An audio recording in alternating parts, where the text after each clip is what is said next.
Hello students, आज आपण magnetic fields due to electric current या चॅप्टरमधील Ampere circuital law and its applications असं आर्टिकल अभ्यासणार आहोत.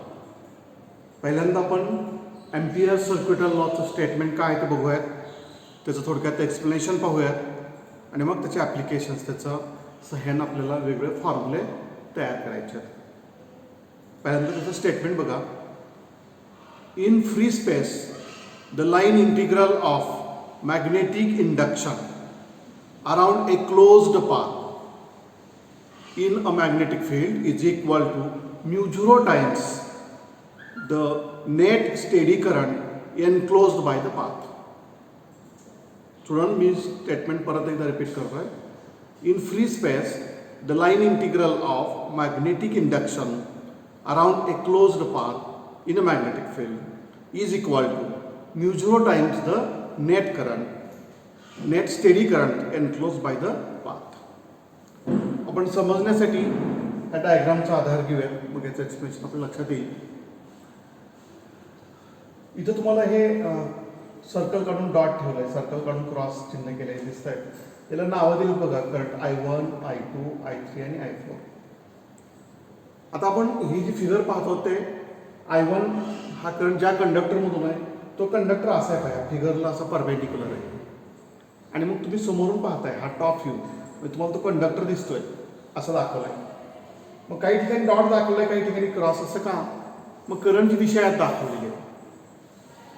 करंट हा आत्ता मी I1 हा दाखवलाय तो तुमच्या बाजूला आहे, perpendicular to the plane of the figure and directed upwards. I2 तसंच आहे. I3 आणि I4 मात्र perpendicular to the plane of the figure and directed inward अशा करंटच्या दिशा. आणि मग आता इथं आपण एम्पियर सर्क्युटल लॉ समजून घेऊया. त्याचं पहिल्यांदा मॅथमॅटिकल फॉर्म्युला लक्षात घ्या, स्टेटमेंट लक्षात ठेवायला सोपं पडेल. Integration over a closed surface, closed path. Close surface यापेक्षा बेटर शब्द काय बघा, closed path. Integration over A closed path of vector B dot vector dl is equal to mu 0 I, is equal to mu 0 I. Here I is the net current passing through that path which we have considered. आता इथं बघा, हे जे तुम्हाला दिसत आहे हा closed path आहे सगळं. इथं त्यालाच आपण एम्पेरियन लूप असं म्हणतो. पण ह्या क्लोज्ड पाथमध्ये आपण तीनच करंट घेतले, I1, I2, I3. I4 हा क्लोज्ड पाथच्या बाहेर आहे. म्हणजे इथं आपण काय केलंय, या तीन करंटला कव्हर करेल, त्यांना सर्कल करेल असा हा क्लोज्ड पाथ घेतलाय. थोड्या वेळा आपण म्हणूया तो एक सर्कल आहे. तो कसा आहे, सर्कल आहे. सर्कलचा जो टोटल पार्ट आहे त्याचा छोटासा पार्ट आपण विचारात घेऊयात. त्याला आपण small element of the length, तो साहजिकच आपण कशाला दाखवतो, DL, vector DL, small element, current carrying element DL. आणि मग आता हे जे सर्कल आपण विचारात घेतलंय त्याला आपण म्हणतो एम्पिरियन लूप. आणि मग हा एम्पियर्स लॉ काय सांगतो पहा, वेक्टर बी आणि वेक्टर DL. बी म्हणजे मॅग्नेटिक फील्ड इंडक्शन. आपण असं म्हणत या ठिकाणी DLच्या ठिकाणी मॅग्नेटिक फील्ड इंडक्शन आहे वेक्टर बी. वेक्टर बी आणि वेक्टर DL याचं इंटिग्रेशन ओव्हर दिस क्लोज्ड पाथ किती असतं त्याचं उत्तर ह्या लॉने सांगितलंय. आणि ते आहे mu 0 times the net current, net steady current. या आपण जे लूप विचारात घेतले त्याच्यामध्ये जेवढे काही करंट्स आहेत त्याचा रिझल्टंट व्हॅल्यू काढायचं, नेट करंट काढायचा. आणि तो जो नेट करंट आहे तो थोडा आपण I म्हटलं आणि म्हणून लिहिलं म्यू 0 I. आपण व्याख्या काय करणार, इथं लाईन इंटिग्रल म्हटलंय. इथे इंटिग्रेशन काढून इथं छोटंसं सर्कल आहे, ते इंटिग्रेशन ओव्हर ए क्लोज्ड पाथ असं लक्षात ठेवायचं. बघायचं परत एकदा स्टेटमेंट काय. हे जे आहे, हे जे इक्वेशन आहे हे त्याचं गणिती स्वरूप आहे, मॅथमॅटिकल फॉर्म्युला आहे. याचं स्टेटमेंट शब्दात कसं आहे परत एकदा बघा. In a free space the line integral of magnetic induction around a closed path in a magnetic field is equal to mu 0 times net steady current enclosed by the closed path. Students, तो current ह्या पाथवरती pass होत नाही बरं का. त्या आपण जो पाथ विचारात घेतलाय त्यांनी एनक्लोज केलेलं जेवढे काही करंट्स आहेत त्याचा रिझल्टंट, त्याची नेट व्हॅल्यू लक्षात घ्या.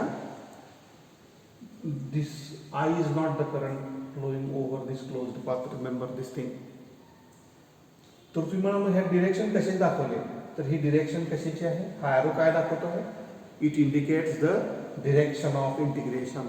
आपण इंटिग्रेशन कुठल्या दिशेने करणार आहोत ती दिशा आहे डिरेक्शन ऑफ इंटिग्रेशन. हे जे इंटिग्रेशन आहे याची सुरुवात इथून करून दोन्हीकडे जाता येतं, खालून पण जाता येतं, वरून पण, आपण वरून परत खाली आलेलो आहोत. अशा प्रकारे इंटिग्रेशन आहे. किंवा क्लॉकवाईज अँटी क्लॉकवाईज म्हणा, हे अँटी क्लॉकवाईज इंटिग्रेशन आहे.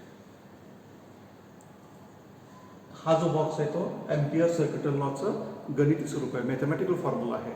स्टेटमेंट परत एकदा सांगू आणि मग त्याचं एक्सप्लेनेशन बघूया परत एकदा.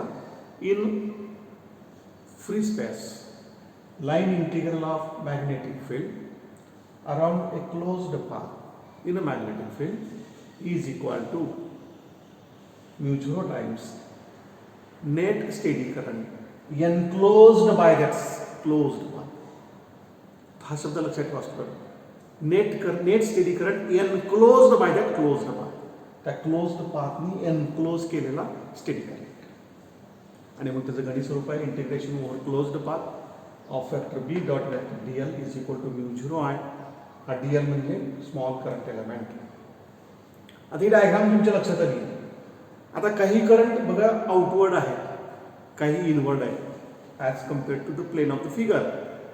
म्हणजे काही करंट पॉझिटिव्ह आहेत, काही निगेटिव्ह आहेत. ते कसे ओळखायचे, त्यासाठीचं साईन कन्व्हेन्शन काय आहे ते बघा.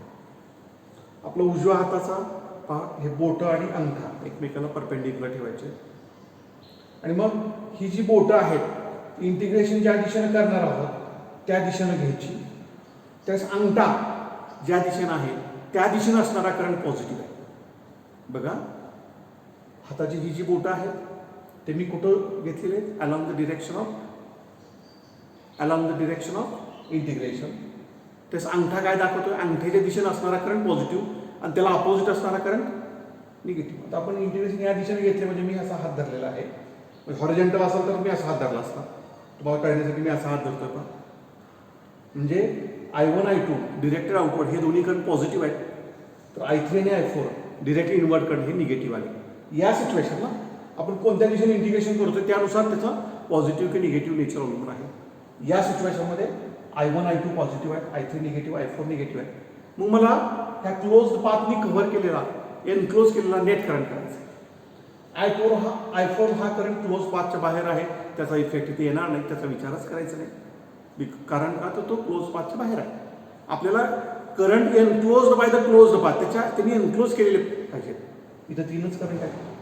मग त्यातला पहिला positive I1 positive, I2 positive, I3 negative आहे. आणि मग नेट करंट काढताना साहजिकच आपण काय म्हणणार I1 plus I2 minus I3. इथं मायनस I3 ला मायनस साईन का दिलं, तर उजव्या हाताचा जो तळ हात आणि बोटे आहेत ते इंटिग्रेशन दिशेनं धरायचं, त्याला परपेंडिक्युलर अंगठा ज्या दिशेनं त्या दिशेनं असणारा करंट पॉझिटिव्ह, अपोजिट दिशेनं असणारा करंट निगेटिव्ह. या साईन कन्व्हेन्शननुसार I1 I2 पॉझिटिव्ह आहे, I3 निगेटिव्ह आहे. I1 plus I2 minus I3 याला नेट करंट म्हणायचं, तो आपण इथं फाईन दाखवतो. हे झालं याचं एक्सप्लेनेशन. आणखी तुम्ही इयत्ता 11 स्केलर व्हेक्टर हा भाग अभ्यासलेला आहे. त्याच्यामध्ये बघा डॉट प्रोडक्ट आपण कसा सोडवतो, vector A dot vector B is equal to A B cos theta घेतो. तसं इथं vector B dot vector D L आहे, त्याचं एक्सप्लेनेशन, त्याचं expansion B D L cos theta. परत लगे प्रश्न पडतो मग थिटा कुठला, थिटा हा कुणामधला अँगल. इथं जे दोन वेक्टर आहेत वेक्टर बी आणि वेक्टर डी एल त्याच्यातला अँगल, वेक्टर बी आणि वेक्टर डी एल याच्यातला अँगल. आणि इथं दाखवायचा प्रयत्न केला आहे. समजा आपण बी ह्या दिशेनं आहे असं गृहीत धरूया आणि डी एल ह्या दिशे डॉटेड लाईनने आहे. वेक्टर डी एल आणि वेक्टर बी याच्यातला हा जो अँगल आहे तो थिटा. ह्या दोन वेक्टर, ज्या दोन वेक्टरचा आपण डॉट प्रोडक्ट घेतो त्या दोन वेक्टरमधला अँगल तो थिटा आहे. हे झालं याचं थोडक्यात एक्सप्लेनेशन. जनरली याच्यावरचा 1 मार्काचा प्रश्न असेल तर स्टेटमेंट विचारतात, write the statement of Ampere circuital law. आणि 2 मार्काला विचारतं state and explain Ampere circuital law. Statement सांगून हे इक्वेशन लिहून आपल्याला थोडक्यात ह्या डायग्रामच्या आधारे हे एक्सप्लेनेशन द्यायचं आहे. याच्यात एक्सप्लेनेशन म्हणजे आय हा नेट करंट कसा ते इथं सांगितलं. स्टुडंट्स, हे झालं अँपिअर्स सर्किटल लॉ आणि त्याचं एक्सप्लेनेशन. त्याला जोडून आपल्याला त्याचा एक ॲप्लिकेशन आजच्या तासाला पाहायचं आहे आणि त्याचा उपयोग करून आपण स्ट्रेट कंडक्टरमुळं काही अंतरावर मॅग्नेटिक फील्ड किती असते तो फॉर्म्युला काढणार आहोत. पहिलं आर्टिकल आपण अभ्यास करणार त्याला जोडून ॲप्लिकेशनचं ते आहे expression for magnetic field due too long straight conductor by using ampere circuital law. इथे हे दाखवलेला हा लॉंग स्ट्रेट कंडक्टर आहे, त्यातून पास होणारा करंट आय हा अपवर्ड दिशेने दाखवला आहे आणि ह्या कंडक्टरपासून आर एवढ्या अंतरावर पी हा पॉईंट, पी ह्या पॉईंटला मॅग्नेटिक फील्ड किती आहे त्याचा फॉर्म्युला काढायचा. पण कुणाचा वापर करून? अँपिअर सर्किटल लॉ याचा वापर करून, by using Ampere's circuital law. आता अँपिअर सर्किटल लॉ वापरायचं म्हणलं की पहिला क्लोज्ड पाथ पाहिजे. आपण पाहिलं त्याच्या स्टेटमेंटमध्ये लाईन इंटिग्रेशन हे आपण अलॉंग द क्लोज्ड पाथ घेणार आहोत. मग क्लोज्ड पाथ म्हणून काय केलं आपण? पी हा पॉईंट एवढ्या अंतरावर आहे, ते अंतर आहे आर. आर हे रेडियस घेऊन त्याच्या भोवताली एक सर्कल काढले. ते सर्कल म्हणजेच आता एम्पिरियन लूप आहे. Closed path along which we are going to apply Ampere's law, Amperian loop. हा कंडक्टर सेंटर म्हणून मित्र पी हा आर एवढ्या अंतरावर म्हणून आर एवढ्या रेडियसने हे सर्कल काढलेलं आहे. पीच्या रिजनमध्ये त्याच्या जवळच हा टोटल क्लोज्ड पाथचा छोटासा भाग विचार घेऊया, त्याला म्हणूया डीएल. त्याला म्हणूया डीएल. आता बघा हे क्लोज्ड लूप आणि हा कंडक्टर एक्झॅक्टली परपेंडिक्युलर आहे आणि मग आपल्याला माहिती आहे पी या ठिकाणी मॅग्नेटिक फील्ड ही ह्या डीएलला बरोबर टँजेन्शियल असते. डीएल ह्या एलिमेंटला कशी आहे बरोबर ती टँजेन्शियल आहे. म्हणजे हे जे सर्कल काढले त्याला ती टँजेन्शियल असते आणि म्हणून वेक्टर बी इथं दाखवलेला आहे. Current carrying element Diehl, sorry इथं डीएल हा करंट कॅरिंग एलिमेंट नाही आहे, याच्यातून करंट पास होत नाही. हा क्लोज्ड पाथचा छोटासा पार्ट आहे, small element of the closed path. लक्षात घ्या, small element of the closed path. Current ह्या अलॉंग द क्लोज्ड पाथ नाही, current along the state conductor आहे. हे जे सर्कल काढले आहे अलॉंग द सर्कल करंट नाही आहे. रिमेंबर दिस. अँपिअर सर्किटल लॉ अभ्यासाला बऱ्याच विद्यार्थ्यांची गफलत होते, ते या ठिकाणी होते कारण आपण इथं ॲरो दाखवतो. पण हा ॲरो काय दाखवतो आपण आत्ताच्या फिगरमध्ये पाहिलंय. तो ॲरो त्या क्लोज्ड पाथवरचा ॲरो म्हणजे काय आहे? डिरेक्शन ऑफ इंटिग्रेशन आहे. ते काळजीपूर्वक लक्षात ठेवा. म्हणजे हा ॲरो आहे तो डिरेक्शन ऑफ इंटिग्रेशन आहे. आणि मग आपल्याला कुणाचा वापर करून हे सोडवायचं आहे तर अँपिअर सर्किटल लॉ वापरायचे. अँपिअर सर्किटल लॉ काय सांगतो? Integration over closed path of vector B dot vector dl is equal to mu 0 आहे. आणि म्हणून आपण साहजिकच इथे लिहिले integration over closed path of vector B dot vector dl is equal to, पण हा डॉट प्रोडक्ट सोडवल्यावर काय येतं? B dl cos theta. Integration over closed path of B dl cos theta is equal to mu 0 आहे. Mu 0 आहे, पण हा I म्हणजे नेट करंट आहे. पण इथे एकच कंडक्टर आहे, त्यातून पास होणारा करंट म्हणजेच नेट करंट असणार आहे. आणि म्हणून आपण त्या कंडक्टरचा करंटच इथं आय म्हणून घेणार आहोत. एकच कंडक्टर घेतलेला आहे. आपण या उदाहरणामध्ये अनेक कंडक्टर घेतले होते आणि म्हणून नेट करंट काढला. कारण म्यू 0 आय ह्या फॉर्म्युलामध्ये हा आय म्हणजे नेट करंट आहे ते लक्षात येण्यासाठी आपण ते पाहिलं होतं. पण इथे एकच कंडक्टर आहे, टोटल त्यातला करंट म्हणजेच नेट करंट आणि म्हणून इथे लिहिलं म्यू 0 आय. आता पुढे स्टुडंट्स आपल्याला थीटाची व्हॅल्यू ठरवायची. थीटा हा डीएल आणि बी मधला अँगल आहे. बी हा त्या सर्कलला टँजेन्शियल आहे, म्हणजे डीएल आणि बी एकमेकाला पॅरलल आहे. आणि असं असताना थीटा 0 असतो. थीटा किती असणार आहे? 0. थीटा 0 म्हटल्यानंतर कॉस थीटाचं उत्तर 1 येणार आहे. कॉस ऑफ 0 इज 1 आणि म्हणून हा कॉस ऑफ थीटा जो आहे त्याचं उत्तर आलं 1. थीटा मी इथं काढून टाकली. आपल्याला माहिती आहे परत या की हा पॉईंट आर या अंतरात कुठेही घेतला अलॉंग द क्लोज्ड पाथ बीची व्हॅल्यू सारखीच असते, अंतर सेम आहे. बी हा इंटिग्रेशन चिन्हाच्या बाहेर. Integration of Diehl is equal to mu 0 आहे. पण इंटिग्रेशन ऑफ डीएल म्हणजे काय याचा अर्थ समजून घ्या. आपण ह्या क्लोज लूपचे असे अनेक छोटे छोटे भाग करूया, त्या सर्वांची बेरीज केली की त्या क्लोज्ड पाथची लेंथ येते. आणि ती क्लोज्ड पाथ आपण सर्कल घेतलाय, सर्कलची लेंथ म्हणजेच त्याचा सर्कम्फरन्स. आणि म्हणून integration of Diehl is equal to 2 pi r. ही व्हॅल्यू परत सबस्टिट्यूट केली. B into 2 pi r is equal to mu 0 आहे. आपल्याला मॅग्नेटिक फील्डचा फॉर्म्युला काढायचा म्हणून बी डाव्या बाजूला ठेवा, 2 पाय आर उजवीकडे घेतला. बी इज इक्वल टू म्यू 0 आहे ऑन 2 पाय आर. and हा फॉर्म्युला आहे. This is the formula for magnetic field due to a straight current carrying conductor by this formula is derived by using Ampere circuit law. Students, याच्या अगोदरही आपण बायो-सॅवर्ट्स law वापरून हा formula काढलेला आहे, पण आता आपण हा फॉर्म्युला डिराइव्ह केला, मिळवला तो कुणाच्या आधारे? By using amperes circuit law. याच्यामध्ये म्युझरो परमिएबिलिटी आहे, हा कॉन्स्टंट पार्ट आहे मॅग्नेटिझममध्ये, ते आपल्याला माहिती आहे. आय म्हणजे करंट थ्रू दिस कंडक्टर, आर म्हणजे कंडक्टरपासून किती अंतरावर आपल्याला मॅग्नेटिक फील्ड हवे ते अंतर, म्हणजे पी हा पॉईंट. आणि फॉर्म्युला परत एकदा बघा, B is equal to mu zero I upon 2πr. Students, इथे फिगर तुम्हाला डी थिटा दिसतोय का? डी थिटा काय आहे त्याचा कुठंच इथं उल्लेख झाला नाही. आपण कॉस ऑफ थिटा घेताना तो थिटा कोणामधला घेतला? व्हेक्टर डी एल आणि व्हेक्टर बी मधला. तसं हा जो डी एल आहे यांनी या पॉईंटला सबटेंड केलेला हा जो अँगल आहे त्याला डी थिटा असं म्हटलं, लक्षात असू दे. थिटा आणि डी थिटा मधला फरक. D theta is the angle subtended by D L at the centre and R at the conductor, and theta is the angle between vector B and vector D L.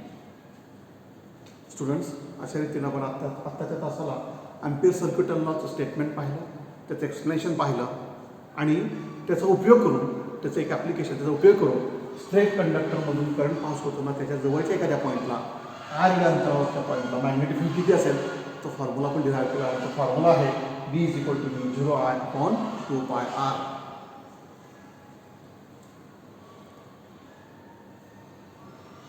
Students, आपल्याला आणखी ampere circuit लॉचे काही applications बघायचे आहेत, ते आपण next पिरियडला बघूयात. या तासाला इथंच थांबूयात.